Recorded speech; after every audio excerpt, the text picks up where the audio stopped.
So what I would like to do is kind of recount the circumstances leading up to this and what we're actually investigating out here.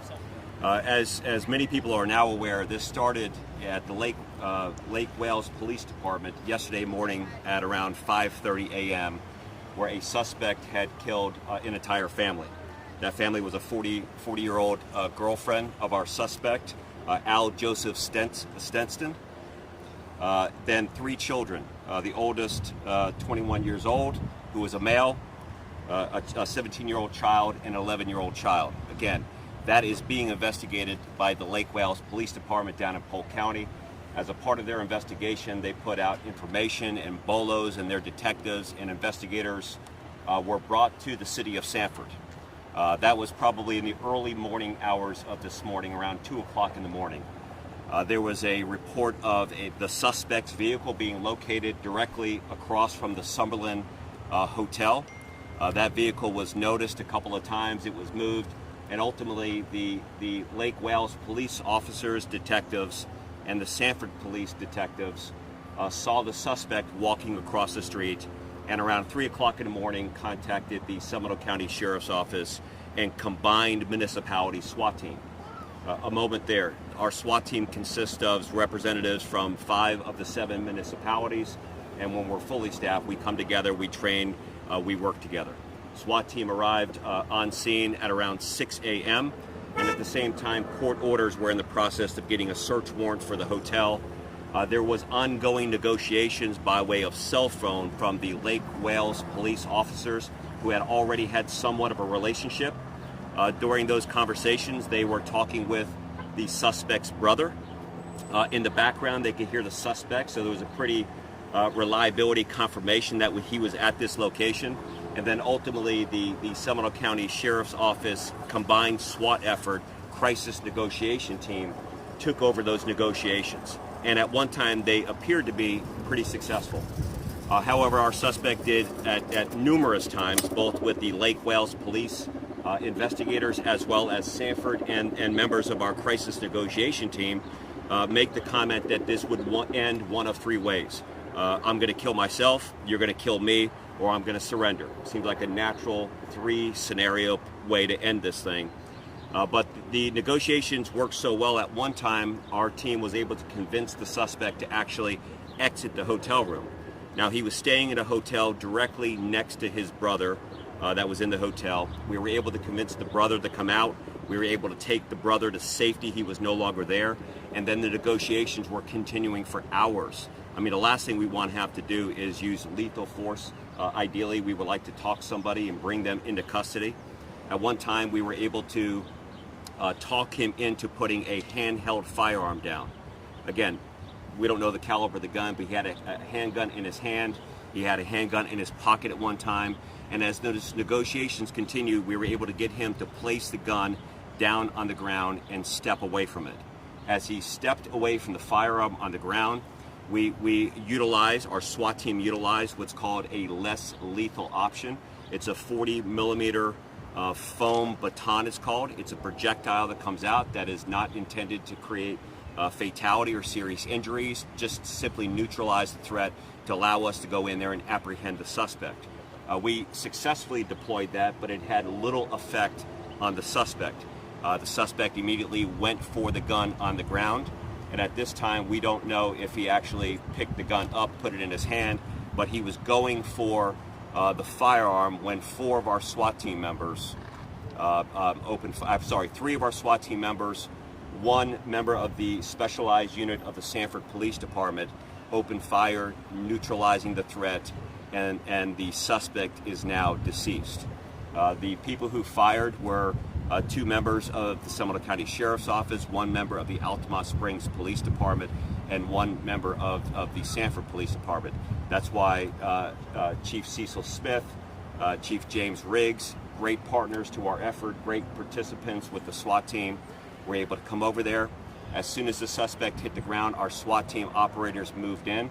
This is an incredibly difficult situation. One of our SWAT operators actually immediately started to administer CPR to the decedent after the shooting. Of course, that was unsuccessful, but our operator was then covered in the suspect's blood. and now we have asked FDLE to come in, as we typically do, to conduct a full and independent review and investigation of all the circumstances leading up to this case. What we know about Al Joseph Stenston, he's 38 years old. He has mild encounters with the criminal justice system. Many people would say they're pretty significant. He's been arrested a couple of times for burglary. He's had a couple of charges in the past for domestic violence, but we're still gathering his complete history to find out what was actually going on and all of those circumstances and details. As you can imagine, we're going to wait until FDLE conducts that full independent review of the circumstances, which will include interviewing of our SWAT team members, the folks that are out there. And at this point in time, there is no threat to our community. Any threat that was presented here was very specific to the incidents occurring down at the Lake Wales area where the initial incident occurred, and then of course relocated up here. I want to thank our partners, of course all of the Seminole County municipalities, of course our partners at the Florida Department of Law Enforcement for coming in and picking up this investigation, and all of the people who are helping put the dots together that may have seen suspicious activity, noticed the car, that will kind of help us better understand what's going on in the coming days. So that's a high level report trying to kind of, I don't know any of the other details surrounding the incident down in Polk County. I think that the Lake Wales Police Department to speak to that. At this time, I'll turn it over to Chief Cecil Smith to see if he has anything that he would like to add.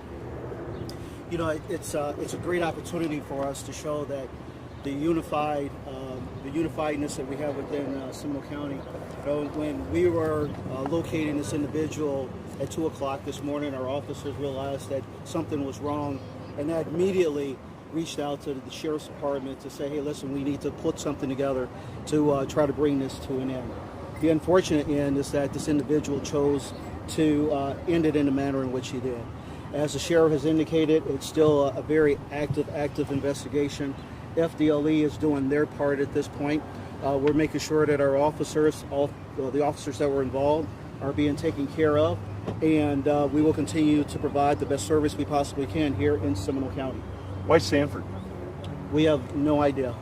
He doesn't have any ties to this city?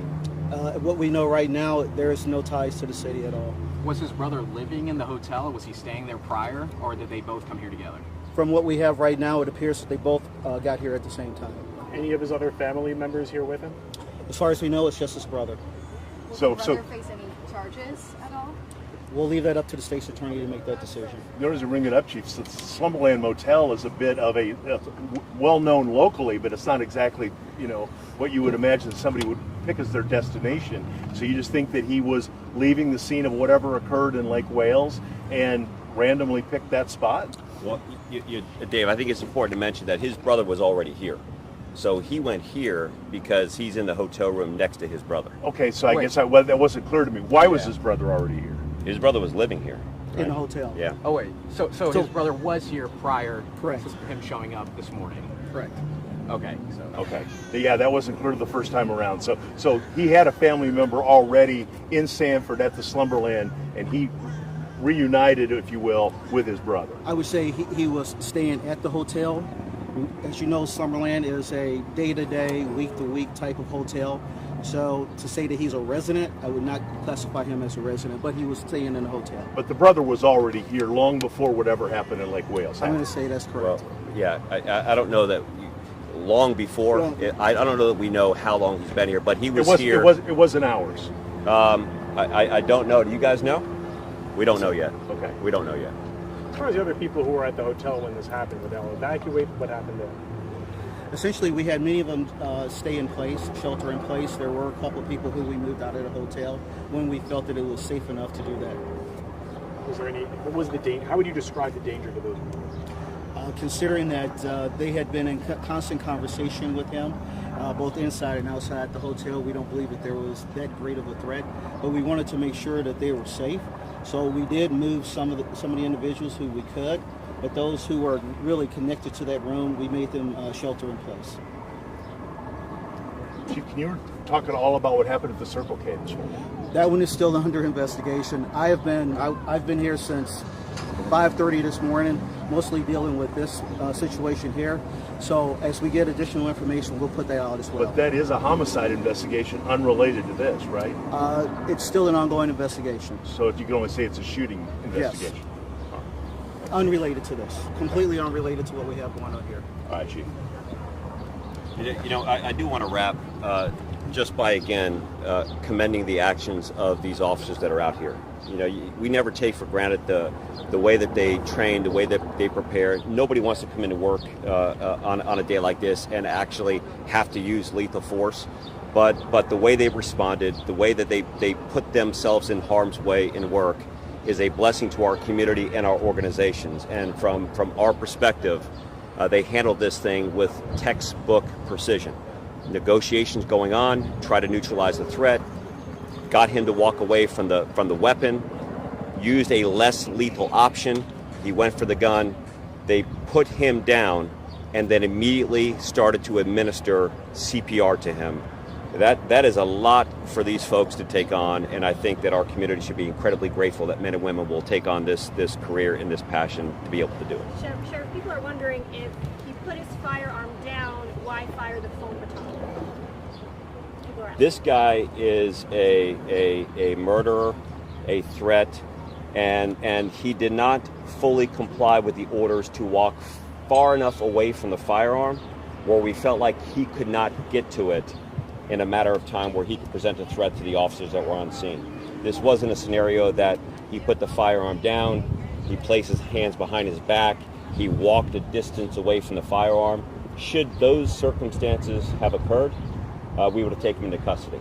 He was close enough proximity to the firearm where he still presented a threat to the people that were on scene. Thanks, Sheriff. Thanks, Chief.